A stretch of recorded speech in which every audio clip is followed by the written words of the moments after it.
Bonjour les amis, bienvenue rue de la Santé à la jonction du 13e et du 14e arrondissement.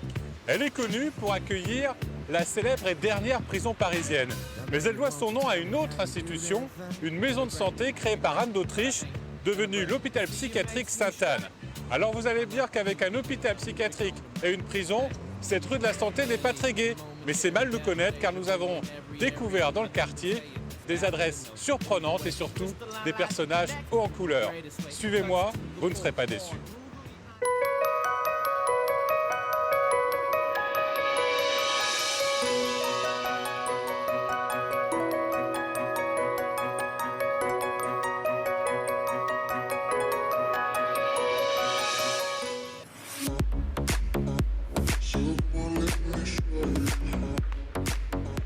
Cette semaine dans Paname, Yvan rejoint une troupe de théâtre d'appartements. Ça va? Bah oui, Je oui, suis oui. pas chez Cathy? Si, bah elle est là. Ah, t'es là? Voilà. Yvan retrouvera Marie-Laure dans un ancien couvent pour fabriquer des waflettes. À mon avis, ça va être affreux. Oh mon Dieu! Rue de la Santé, Frédéric Gersal va ouvrir à Yvan les portes du pénitencier. On touche presque. Simon et Christopher présenteront leur boutique 100% Made in France. On en achète beaucoup et puis on peut pas prendre les objets parce qu'ils sont trop gros, trop difficiles à... C'est vrai que là, ça marche.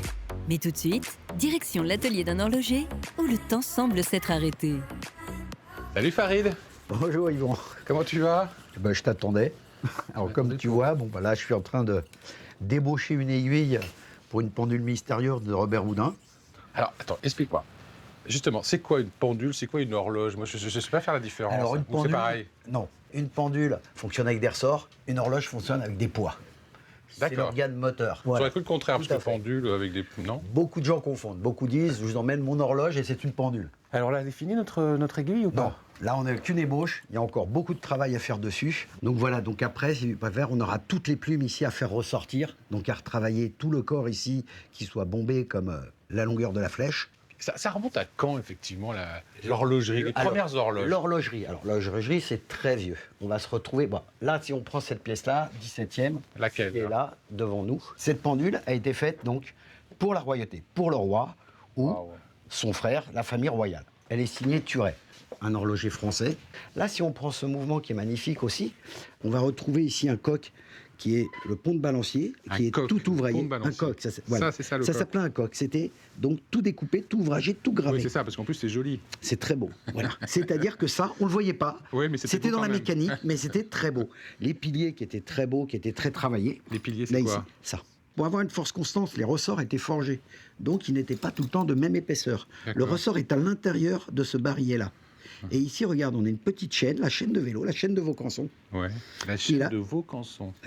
qui s'enroule ici autour de la fusée. C'est précis comme mouvement, ça? Non, Non. pas à cette époque-là, mais on s'en fichait. Le temps était une vue de l'esprit à cette époque-là. Mais c'est-à-dire, ça avec quoi comme précision? Ça, si on était à 3/4 d'heure, Ouais, d'accord. on Oui, regardait bon, le soleil, avait on le mettait temps, à l'heure, ouais. on avait le temps. Ouais. On dit, à l'époque, il y avait le canon de midi. Oui, c'est ça. On faisait, voilà, on Palais faisait Royal. retentir le canon, les gens mettaient leur montre à l'heure. Farid, qu'est-ce que je peux faire, moi? Alors, ce qu'on va faire, j'ai un engrenage ici, tu vois, avec des dents cassées. Donc là, qu'est-ce qu'il faut? Faut fabriquer la pièce. J'ai déjà ébauché la pièce, mais on va la finir. Je te suis. On prend une cote. Donc ici, voilà, j'ai 27,95 sur mon pied à coulisse ici, 27,95. Et là, donc, j'ai pris ma cote, je suis à 27,80. Donc là, il me reste plus qu'un dixième à retirer. Donc je vais retirer 5 centièmes pour retirer un dixième au diamètre. Et là, je vais usiner. Donc là, on va passer sur l'autre machine pour tailler l'engrenage maintenant. Mhm. Hein. Donc là, Ça, c'est une alors, fraiseuse. tu vois, c'est une fraiseuse. J'ai un grand diviseur, tu vois, qui est là. Il est grand. Donc, qui sert, voilà, à diviser donc un périmètre en X parties. On va mettre en route la machine. Donc là, on va déjà fondre la roue. Ça, il faut le faire 90 fois. Et là, il faut le déplacer 90 fois. Il faut combien de métiers pour être horloger? Ah, T'es tourneur, Faut toi. être Déjà, c'est un métier, ingénieur, il faut cogiter. ça. Oui, il faut cogiter. Quand il manque des pièces, il faut les cogiter, il faut comprendre qu'est-ce qu'il a fait l'horloger, qu'est-ce qu'il a pu fabriquer à l'époque. Comment il a fait son système? Il m'est arrivé de restaurer des objets où il manquait des cantielles, il manquait des remontoirs d'égalité, il manquait des pièces. Il fallait concevoir ces pièces, Ah oui, d'accord, il fallait comprendre. comprendre Donc comment la elle- culture horlogère, les bouquins, beaucoup se nourrir de ce qu'ont fait les maîtres horlogers à l'époque et reconstruire. On va partir de l'autre côté, j'ai une pendule donc à terminer. Je vais te faire D'accord. poser, je vais te faire travailler un peu. Ah. Tiens. Alors là, j'ai mes gants, Farid. Là, tu as mis des gants, voilà, pour ne pas oxyder le métal. Là, tu vas prendre cette aiguille et Oui. tu vas me la positionner. Alors, comme tu vois, là, l'aiguille des heures est sur 2 heures. Mhm. Donc, tu vas prendre cette aiguille, tu vas le positionner sur le 12. Ça, c'est un métier. Voilà, et tu la pousses légèrement. la pousse. C'est à fond, elle est très bien. D'accord. Donc là, tu vas me prendre Ah, mais il faut cette mettre- trotteuse. Ah, il y a une trotteuse en plus. Voilà, il y a une trotteuse, c'est un régulateur qui bat la seconde. Elle est pas Donc, droite, ta trotteuse. Alors, c'est normal, elle est légèrement courbée. Toujours. Donc comme Toujours. ça c'est le bon sens. Donc là, c'est le bon sens. Et là, le faut que je petit mette- canon, tu vois l'axe au centre. Ouais. Tu la mets dessus et tu pousseras légèrement avec ton doigt. Comme ça, Et là. voilà, stop. Et tu pousses un peu. Voilà. C'est tout. Je pense que c'est bon. C'est bon. Il y a c'est pas très de bien. petit- Il n'y a rien. Et là, D'accord. tu vois, on va lancer le balancier. Non. Et voilà. incroyable. Et là, voilà, tu vois. Mais on n'entend pas le tic-tac. Et on écoute le tic-tac. Alors, bien sûr, là-dessus, on ne l'entend pas parce qu'il est très faible. Alors, Ouais. si tu veux entendre beaucoup plus, tiens, tu vas que je prendre fais ça, tu vas mettre ton oreille là-dessus, et tu Ouais. vas voir le métal conduit les sons. Donc là, tu vois, tu entends beaucoup mieux. En tout cas, merci beaucoup, Farid, de m'avoir montré ton univers, cette magnifique boutique atelier. C'est un Et, atelier, ouais. À très bientôt. Merci beaucoup. Je te laisse. Allez, salut Yvan. Avec cette belle pendule, enfin toutes ces belles pendules.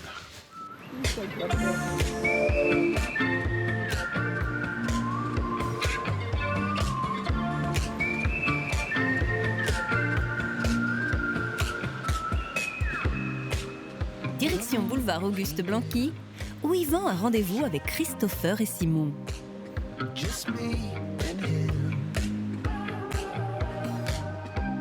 Bonjour Simon, bonjour Christopher. Salut Yvan. Dites-moi, ça a bien changé dans le quartier, hein, parce que moi j'ai connu cet endroit, c'était une station essence, ça sentait le gasoil, l'île de vidange, et maintenant c'est éco-responsable. Exactement. C'est quoi, c'est une provocation? C'est quoi C'est un joli message, effectivement, qu'on a envoyé en faisant cette petite boutique Pépin et Trognon, boutique éco-responsable, entièrement dédiée à la fabrication française, au zéro déchet et à la lutte contre le gaspillage alimentaire. Qu'est-ce qu'on trouve chez vous? De tout, De tout? à peu près tout. Pourquoi? Pour se nourrir, pour se laver, pour se... quoi? Qu'est-ce qu'on trouve? On a essayé de couvrir en fait un petit peu tous les besoins de l'appartement parisien. Donc ça va vraiment de l'entretien de la maison Ouais. aux cosmétiques. Donc on a toute une belle étagère remplie de cosmétiques solides notamment, principalement. Donc vraiment pour accompagner cette mouvance du zéro déchet, d'avoir le moins d'emballage possible, de mieux contrôler ce qu'on utilise. Et à chaque fois, on a essayé d'avoir des produits sains, bio et pas trop chers. Parce que quand même, on n'a pas envie de taper les gens avec des produits intouchables. Donc on essaie toujours d'avoir des petits prix. Ça veut dire qu'effectivement on peut être éco-responsable sans se ruiner. Le zéro déchet, de toute façon, c'est des économies. Ça devrait être moins cher, normalement. En fait, si on achète un savon, par exemple, de 100 grammes, vous achetez 100% de produit. Si on achète un savon liquide en supermarché qui coûte 2 fois moins cher, vous achetez 70%, 80% d'eau. Donc en fait, le zéro déchet, dans tous les cas, vous êtes rentable, c'est sûr. Là, j'ai vu qu'il y avait du Made in France, effectivement, mais il y a aussi même du Made in Paris, fabriqué à Paris. Là, ça, là. Qu'est-ce que c'est que ça? Du thé fabriqué en Ile-de-France. Enfin, même dans le 13e. Alors, J'ai pas vu les théiers dans le 13e. non, il n'y a encore. pas effectivement les plantations, mais tout l'assemblage se fait dans un petit atelier qui est à 2 rue d'Ici, rue Barrault, vraiment juste à côté. D'accord. Et c'est pour ça qu'on a fait le clin d'œil avec le côté Made in 13e, mais le thé ne pousse pas bien sûr dans l'arrondissement. Et Alors. en Made in 13e, on a autre chose. Ouais. Simon, On a un super truc. On a Julie qui travaille avec nous. Julie, elle est costumière dans la vie, couturière, donc elle fait des jolis costumes pour le cinéma, le théâtre. Et Julie, donc on l'accompagne dans le développement. Elle nous fait notamment tout ce qui est ces jolis gants pour le four, ces jolies maniques. On a développé Alors, attends, je vais avec- l'essayer, le gant pour le four, parce que C'est là. tu sais, on en achète beaucoup et puis on peut pas prendre les objets parce qu'ils sont trop gros, trop difficiles à. C'est vrai que là, ça marche. Eh ben, en là, tout cas, vraiment, on a- ça te va comme un gant. Ça va comme un gant. Merci, c'est sympa. C'est génial. Là, on est dans la partie vraiment alimentation. Qu'est-ce Alors, qu'on ouais. a comme produit? On a vu le zéro déchet, on a vu le Made in France beaucoup. Là, on reste sur des produits Made in France. Mais ces produits-là, ils ont tous une petite particularité. C'est que c'est tous des produits issus d'invendus ou de surplus agricole D'accord. alimentaire. Et donc, Oui, en vous êtes fait, un petit peu jusqu'au boutiste, vous allez jusqu'au bah, bout de la en fait, démarche. ça, moi, Simon, c'était le Made in France, et moi, ma thématique, c'était l'anti-gaspi. On a plein de choses, hein. On a de la soupe, on a des confitures, mais on a aussi du pâté. pâté de surplus de chasse. Parce que les sangliers, malheureusement, on doit les abattre parce qu'il y en a trop. Ouais. Et du coup, les animaux, ils partaient à la benne. Et là, on a nos petits gars de Nemrod, dans les Vosges, qui ont décidé de faire ces petits pâtés avec ces surplus de chasse. Ça, je connaissais. Ma maman avait la même chose, le fameux filet à provision. Et est-ce que tu sais que dans chaque filet, tu as le nom de la couturière qui le réalise? non, je savais pas. Regarde sur l'étiquette tout en haut. C'est Mélissa. Bravo, Mélissa. Elle coud bien, Mélissa. Ouais. Alors, je sais pas si on s'en sert vraiment de ça, non? Vraiment, vous voyez passer des gens avec un Ah filet oui, à oui, provision? oui. Alors surtout pour les fruits et légumes quand même, pour le marché. bah, C'est ouais. vrai que les gens s'en servent vraiment pour le marché, pour les courses du quotidien un petit peu moins. Et puis il faut dire qu'on inonde le 13e, donc là, à mon avis, si tu te balades, tu vas en voir plein parce qu'on en vend tellement de toutes les couleurs en plus. Ah tiens Yvan, et, avant que tu partes, on aurait besoin de toi. Tu sais, nous on a tous les jours besoin de communiquer sur les réseaux sociaux, avec Instagram notamment. Et comme on est toujours tous les deux, on peut jamais se prendre en photo tous les deux. Est-ce que tu accepterais de Ouais, nous prendre une petite photo avec quelques produits? Hop. Hop. Parfait. Alors là, je les vois pas bien, les garçons. Il faudra hop, rassembler un peu tout ça. Ok, super. Ok, super. Vous êtes parfait. Merci beaucoup. Et surtout, gardez cette grande banane. Merci. Ça, c'est génial. On va essayer, on va essayer. Surtout que c'est rare chez les commerçants. Non, j'exagère un peu. Allez, au revoir. Merci Yvan, Salut, à bientôt. I remember when I lost my mind. There was something so pleasant about that place. Even your emotions have an echo in so much space. Yvan retrouve Frédéric Gersal devant la prison qui a été entièrement rénovée en 2014. But it wasn't because I didn't know enough. Mais non, Frédéric, ne vous inquiétez pas, c'est moi qui ai la clé. Puis c'est pas ici qu'il faut aller, vous, c'est un peu plus loin, c'est à l'hôpital psychiatrique Sainte-Anne. Mais ce sont les deux établissements clés, c'est pour ça que j'ai Effectivement. sorti la mienne. C'est les deux institutions du quartier. Alors, il y a toute une histoire, évidemment. Hein. Une grande histoire de la Oui, prison et de la puis alors, santé. une histoire rénovée, parce qu'elle est toute neuve, si je puis dire, aujourd'hui. Enfin, depuis... Pourtant, elle date pas plusieurs d'hier, mois. quand même. Ah non, elle date du Second Empire, 1861-1867. Alors ça s'appelle l'enclos de la santé. Avant, ça s'appelait l'enclos de la charbonnerie, parce qu'ici même, c'était le marché du charbon de l'arrondissement. D'accord. Incroyable histoire, hein. On rentre? Bah oui, Enfin, moi, je rentre. J'aimerais bien, parce que vous avez la clé. Bah oui. Vous avez toutes les clés, vous. j'aimerais bien emmener nos Eh ben venez avec nous, vous allez voir. téléspectateurs pour découvrir l'intérieur. Nous sommes où précisément là Nous sommes précisément dans la cour d'honneur. C'est le lieu où avaient lieu les exécutions Ah, là où on est précisément. de la D'accord. guillotine quand il y avait des exécutions capitales. Je vous suis, on y va. Vous faites un peu comme chez vous ici. Hein. Donc là, Frédéric, on rentre où précisément?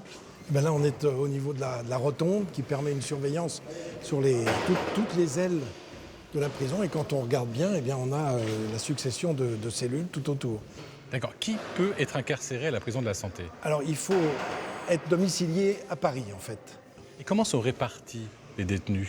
Est-ce qu'il y a des ailes spécifiques? Alors oui, il y a des ailes spécifiques. Il y a une aile VIP, par exemple, enfin, que l'on dit VIP, mais quel est l'avantage qu'ils ont? C'est qu'ils sont entre eux, en fait, un petit peu, et séparés des autres prisonniers. Puis il y a un quartier d'islamistes, notamment, mais c'est pas le Radicalisés, seul. oui. Alors ces gens-là, ceux qui sont incarcérés là, ne sont pas forcément des Franciliens ni des Parisiens. La prison, elle peut accueillir combien de détenus? 700 normalement. Et là, on en compte 937. D'accord. Donc il y a une surpopulation carcérale. Et c'est rien par rapport aux années précédentes? Alors par c'est rapport- rien par rapport à l'histoire, oui. Je pensais par exemple à la période de la Seconde Guerre mondiale ou de la guerre d'Algérie, par exemple, où il y avait énormément de prisonniers. On est monté jusqu'à 6000 prisonniers à l'intérieur de la prison de la santé. Alors ici, on donnait la messe, c'est ça? Oui, alors il y avait une particularité, c'est qu'il y avait l'aumônier de la prison s'installait au-dessus de la rotonde Oui. pour que tous les prisonniers puissent entendre. Alors ils avaient l'autorisation de sortir, ils sortaient de leur cellule, se plaçaient devant leur porte de cellule et ils entendaient comme cela les textes saints et puis l'office qui était prononcé par l'aumônier de la prison. Vous m'emmenez où maintenant, Frédéric?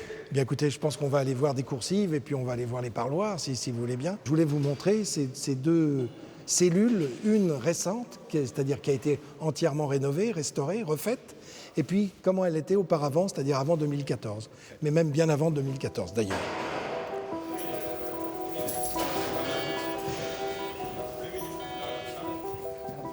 Alors là, l'administration nous permet d'avoir accès à une cellule. Rénové. Alors vous voyez, avec un petit coin d'eau, une télévision, un téléphone, des toilettes, une douche. Et puis des lits, évidemment. Deux personnes peuvent... Et puis des casiers de D'accord. rangement. On est bien d'accord que toutes les conversations sont enregistrées. Bien sûr. C'est partie des règles de des la règles carcération. base. Oui, tout à fait. D'accord, ça c'est vraiment la cellule type. Type, telle qu'elle a été revue et corrigée depuis 2019. On peut penser à... Il suffit d'écarter les bras et de comprendre, de comprendre le volume. On continue, on va voir Oui. l'autre cellule avant rénovation. Absolument.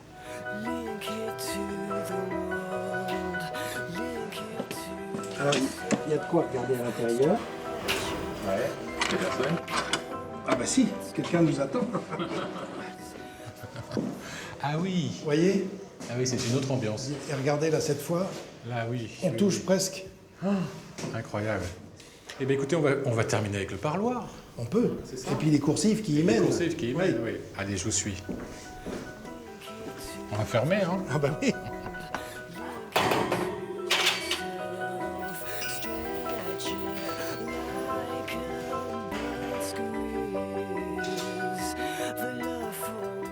Unité de vie familiale. Entrez, entrez. Donc, Il y a tout, il y a un endroit pour se reposer, Oui, il y a aussi c'est un endroit, confortable. on peut le dire, hein, pour avoir des relations sexuelles, parce que c'est important chez les prisonniers. Bien sûr, bien Voilà, sûr. c'est pour ça que les gardiens doivent prévenir de leur passage. Hein. Ils donnent l'heure de leur passage, De leur suivant. passage. Oui.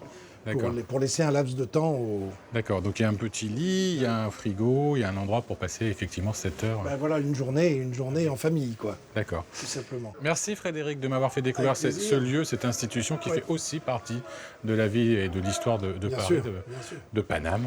Je vous laisse pas ici, hein. Non. Vous revenez avec moi. Je veux bien. On va prendre la sortie. Oui, Hein, ce avec serait plaisir. mieux. C'est Allez. pour ça que vous avez besoin d'un peu d'air. là. Oui, j'ai besoin Hein de m'aérer. Allez. On y va.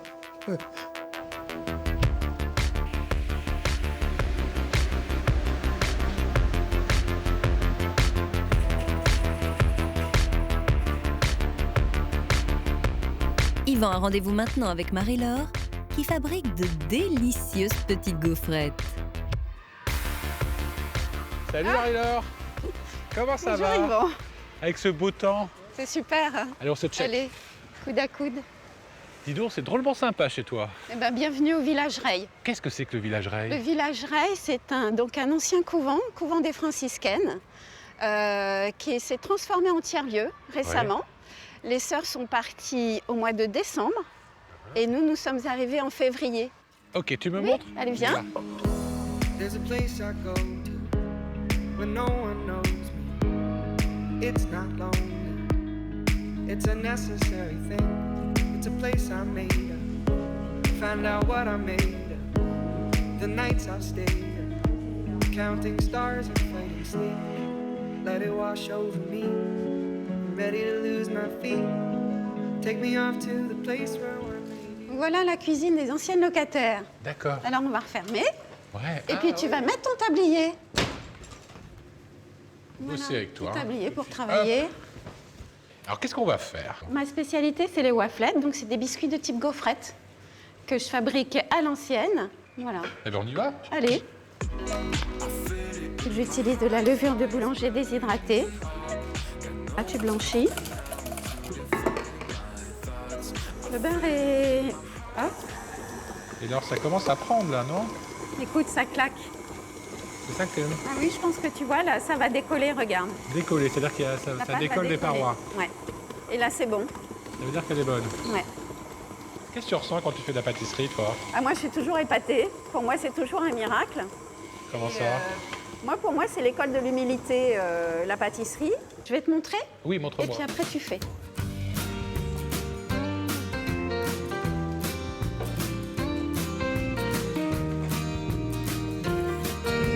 Ça grésille.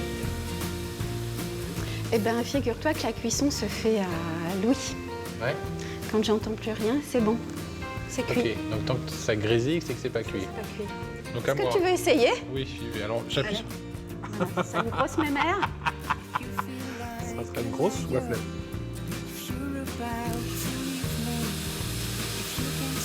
mon avis, ça va être affreux. Oh mon Dieu! Mais on peut goûter quand même, savoir Ah si bah c'est écoute, bon. oui, bien Tiens, on va sûr. goûter celles que j'ai ratées parce Alors, que tu vas pas laquelle? pouvoir les Voilà, emballer. C'était celle-ci. Hein. Voilà. Je la mets de côté. J'en ai Voilà. fait une très très grosse pour moi. Voilà. Voilà, une gourmande. Oui, une gourmande. Croustillant. On est quand même dans toujours la croustillance. J'aime entendre un biscuit qui croustille. C'est important ça. Faut que ça chante aussi même dans la bouche. Ouais, exactement. À la cuisson et dans la bouche après. C'est un très bon goût de Léger, parmesan. croustillant. C'est bon? Allez, on continue parce que il y a encore du on a boulot. toujours les gaufres de Liège qui nous attendent. Tu vois, je mets dans le bâtonnet. Ah, toi, tu les transformes en esquimaux. Exactement. Ah, ça va donner ça? Oui. J'adore. Donc, Ça, c'est la recette traditionnelle, ça. ça, c'est la recette, c'est la pâte briochée, la liégeoise. Et là, ça y est, c'est parti. Mais tu sais, en attendant que ça cuise, on va se dire au revoir. Marie-Laure, merci. Merci de m'avoir fait découvrir toutes ces recettes familiales. Je rends mon tablier parce que je poursuis ma balade dans le quartier. À très bientôt et surtout, amuse-toi bien. Et continue à croustiller.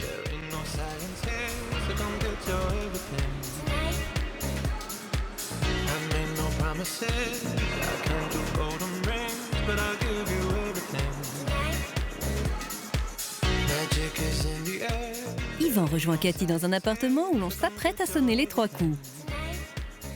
Je suis François. Ma femme trouve que je me laisse un peu aller. Bon, je l'ai trompé une fois, mais ça arrivait qu'une fois avec sa meilleure amie. Et c'était il y a 2 ans. Je suis Claire, la femme de François. François, il est vraiment plan-plan. Alors du coup, pendant ce repas de famille, j'ai lancé un petit jeu qui ne sera pas sans conséquence. Je suis Serge et je suis secrètement amoureux de Claire. Et je viens d'apprendre qu'elle était célibataire.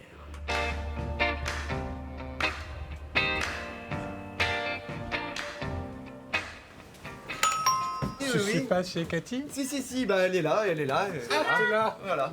Qu'est-ce qui se passe là? Bah, tu vas voir, c'est la surprise. Tiens, assieds-toi. Et ben on est en plein déménagement, quoi. Désolée, c'est le bazar. Ouais, c'est un petit peu le bazar, c'est vrai. Toi, tu soignes les surprises quand on rentre chez toi, hein, parce que je m'attendais pas à trouver ça. Je suis en pleine pièce de théâtre, c'est ça, hein? Exactement, c'est du théâtre d'appartement. Qu'est-ce que c'est que ça exactement? Bah, le principe, c'est de débarquer chez les gens, de faire comme si on était propriétaire des lieux et de les inviter à une pièce de théâtre. C'est du théâtre immersif, en fait. Ils vont participer ou pas, on les invite à improviser ou pas. Et nous, on s'approprie les lieux et on leur fait vivre une pièce de théâtre. On amène le théâtre chez les gens. Oui. Tu sais ce que vient de me dire Patrick? Non. Patrick vient de me dire qu'à chaque fois qu'il voyait la publicité pour les biscottes, il pensait à nous. Oui. Tu vois cette publicité où il y a ce couple-là qui prend son petit déjeuner au lit? Oui. Oui, et ben pour lui, on est pareil. Quand il voit cette femme, il pense à moi.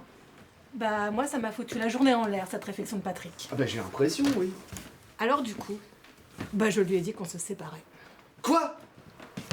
Ce qui est rigolo, c'est que quand on sonne chez toi, on sait pas du tout. Moi, je savais pas. Hein. Je suis rentré, boum, je suis déjà dans la pièce. Voilà. Et ça fait partie aussi du spectacle. Oui, c'est interactif, en fait. On veut que dès que le public rentre dans l'appartement, et ils sentent vraiment qu'une pièce se joue, et puis d'être transporté ailleurs. Voilà, ça fait place à l'imaginaire, ça fait place à tout ce qu'on pourrait rêver.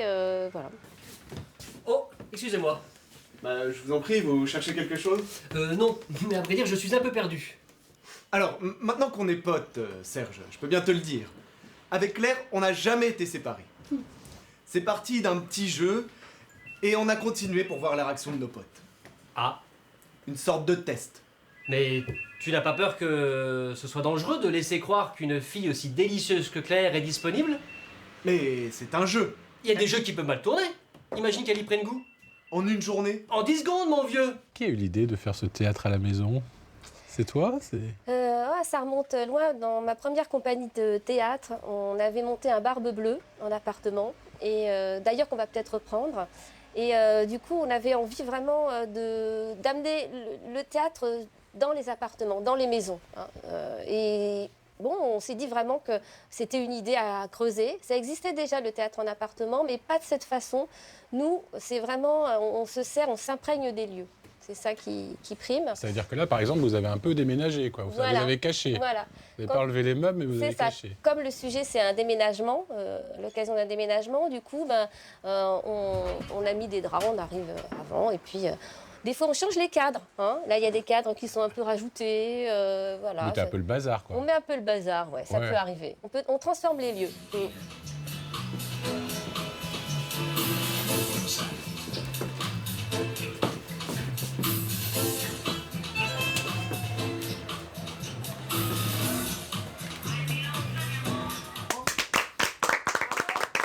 Allez, venez avec nous.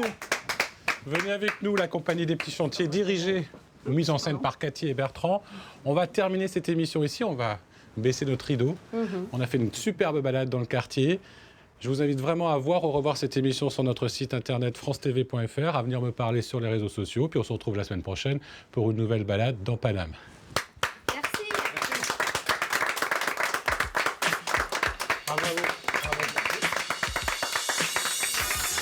Dans l'autre sens. Déjà. Vous prenez votre tricycle? Non, oh là, on vient vous chercher. Ah bah ça y est. Ils ont vu qu'on était devant la porte. Donc on commence par le dîner. Ah oui, c'est vrai. Après, tu dis, je raconte. Si tu veux. Bon coup, on recommence. Non, c'est bien ça.